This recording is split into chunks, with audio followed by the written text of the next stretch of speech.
Police! I'll be right out. I told you to shut up. Sin City, the groundbreaking neo-noir thriller that redefined visual storytelling and brought Frank Miller's graphic novels to brutal, beautiful life.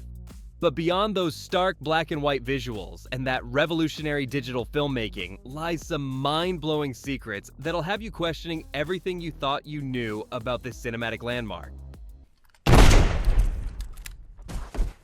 Stick around, because today we're diving into 10 weird and wild Sin City facts that sound completely made up but aren't.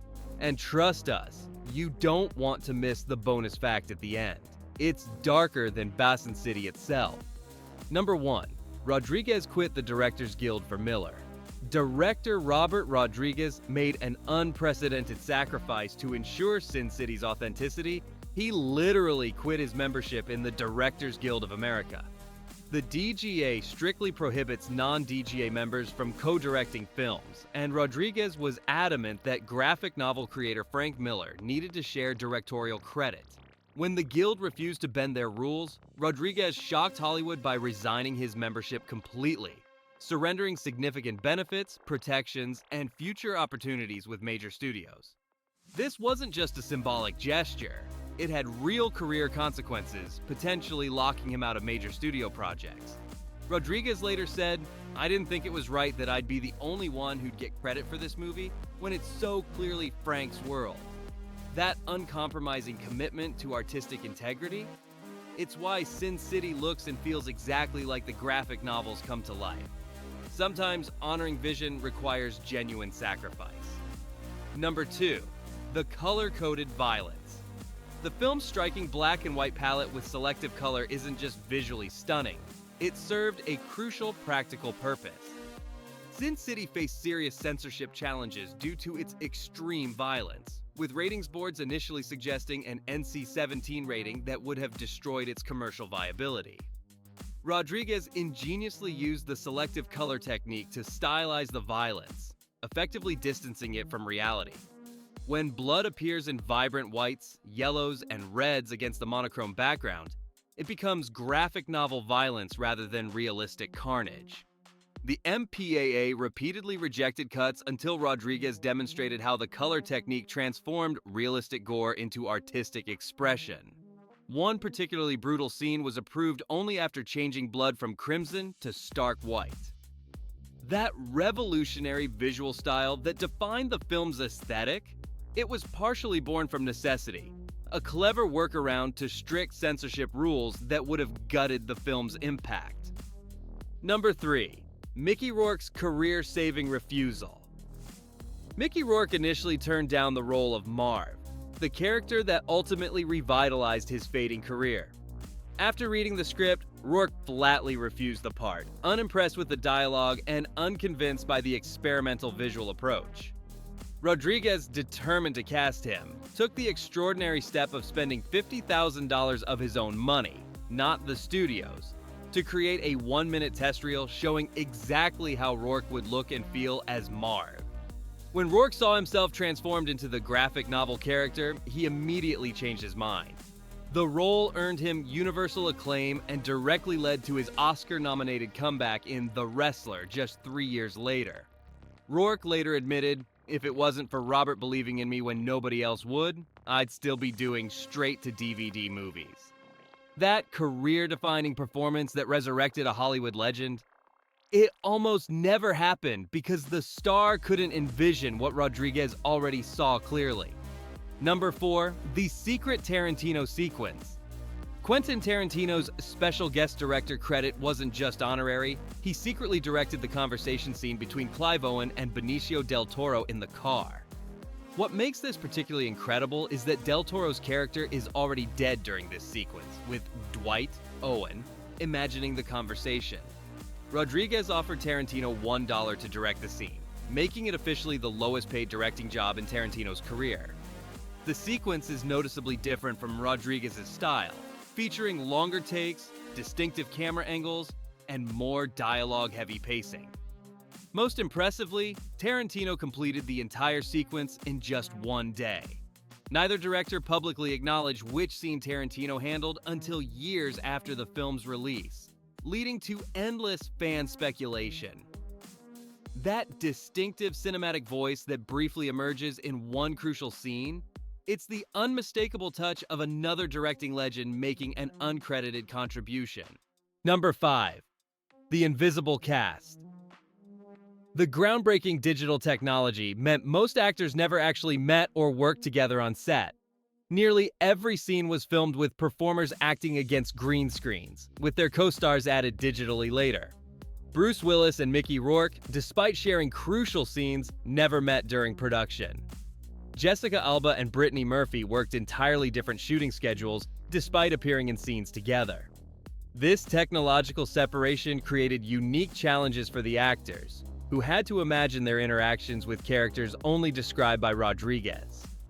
Clive Owen later revealed he had entire conversations with actors who weren't there, guided only by Rodriguez reading other characters' lines off camera. The director created elaborate storyboards and pre-visualizations to help orient the cast in their virtual environment. That seamless chemistry between characters in the finished film, it was created entirely in editing, with many cast members meeting for the first time at the premiere. Number 6. The film that never used a camera. Sin City pioneered a revolutionary filmmaking approach, becoming one of the first major features shot almost entirely on a digital backlot, with no traditional sets. Rodriguez used only 3 physical props throughout the entire production: a car, a bed, and a toilet. Everything else, every street, building, room, and environment, was created digitally after filming. The actors performed in small green screen spaces, often just 10 to 15 feet wide, regardless of whether their scene was set in a massive city street or a cramped apartment. Rodriguez personally operated the HD digital cameras, eliminating the traditional camera department entirely. The production didn't even use traditional movie lights, instead employing industrial fluorescents and hardware store lamps to create the hard-edge lighting that mimicked Miller's graphic novel style. That immersive, fully realized noir cityscape that feels so tangible on screen? It existed only in computers, never built as physical sets that actors could touch or interact with. Number 7. Elijah Wood's Silent Terror. Elijah Wood's terrifying portrayal of the cannibalistic Kevin never speaks a single word throughout the film, a creative decision that wasn't in the original script. The character initially had several lines, but during early rehearsals, Wood and Rodriguez discovered his silence made him significantly more disturbing. This speechless approach created a major challenge for Wood, who had to convey complex emotions solely through facial expressions while wearing reflective contact lenses that severely limited his vision.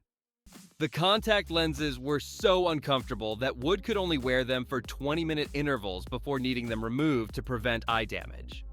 Despite these physical challenges, Wood created one of cinema's most unsettling villains, using only body language and facial expressions. That bone-chilling performance that haunts viewers without a single word? It was born from an on-set experiment that proved silence could be far more terrifying than dialogue. Number 8. The Accidental Prosthetics. Many viewers assume Marv's distinctive face relied heavily on CGI, but Mickey Rourke actually wore extensive prosthetic makeup designed by 2-time Academy Award winner Greg Nicotero. The application process took 3 to 5 hours daily, with Rourke enduring uncomfortable facial appliances in the Texas heat. The makeup was so convincing that crew members who had worked with Rourke on previous films didn't recognize him on set. In a bizarre twist, the prosthetics accidentally matched physical characteristics Rourke had acquired from his boxing career. His nose had been broken twice, and his cheekbones reconstructed, creating natural features that aligned perfectly with Marv's appearance. When Rourke first saw himself in full makeup, he reportedly said, "I've been preparing for this role for 15 years without knowing it." That perfect translation of a graphic novel character to live action? It was enhanced by the real-life battle scars of an actor whose own history aligned eerily with his characters. Number 9. The Legal Breakthrough. Sin City established a crucial legal precedent in Hollywood by becoming the first film to credit a comic book as its direct screenplay without traditional adaptation. Rodriguez's contract specified that Miller's graphic novels would serve as both source material and actual shooting script, a designation previously unheard of in the industry. This contractual language led to a Writers Guild arbitration that ultimately expanded how comic books could be credited in future productions. The screenplay credit reads, based on the graphic novels by Frank Miller, with no traditional screenwriter listed. During production, actors worked directly from panels of the graphic novel rather than conventional script pages. Dialogue was copied verbatim from speech, bubbles, with Rodriguez instructing performers to match the physical poses shown in the illustrated panels. That revolutionary approach to adaptation that treats the source material as sacred text? It changed industry practices for comic book films that followed. Number 10. Shooting in secret. Rodriguez filmed significant portions of Sin City in complete secrecy, without studio knowledge or approval. After early resistance to his unconventional approach, Rodriguez personally financed a test sequence, the opening scene with Josh Hartnett, without telling the studio executives who had commissioned the project. He shot this proof of concept over 2 days, editing it completely before revealing he had already begun production. When executives saw the finished sequence, they were so impressed they immediately approved his full vision and budget. This wasn't Rodriguez's only behind-the-scenes maneuver. He also secretly motion captured Frank Miller's movements for several characters, incorporating the graphic novel creator's physical performance into the film without credits. That groundbreaking visual approach that revolutionized comic adaptations? It was initially developed in secret because Rodriguez knew showing was more powerful than explaining his unconventional vision. Bonus fact, the secret sequel that was already filmed. Parts of Sin City, A Dame to Kill For, were secretly filmed during the original production, 9 years before the sequel was released. Rodriguez shot scenes with Michael Clark Duncan, who played Manute, during the original production, knowing the character would be crucial for the planned sequel. Tragically, Duncan passed away in 2012, forcing Rodriguez to recast the role with Dennis Haysbert for the eventual sequel. The footage Rodriguez had presciently captured was ultimately unusable due to story changes and the technological advances that made the original digital footage look dated compared to the newer material.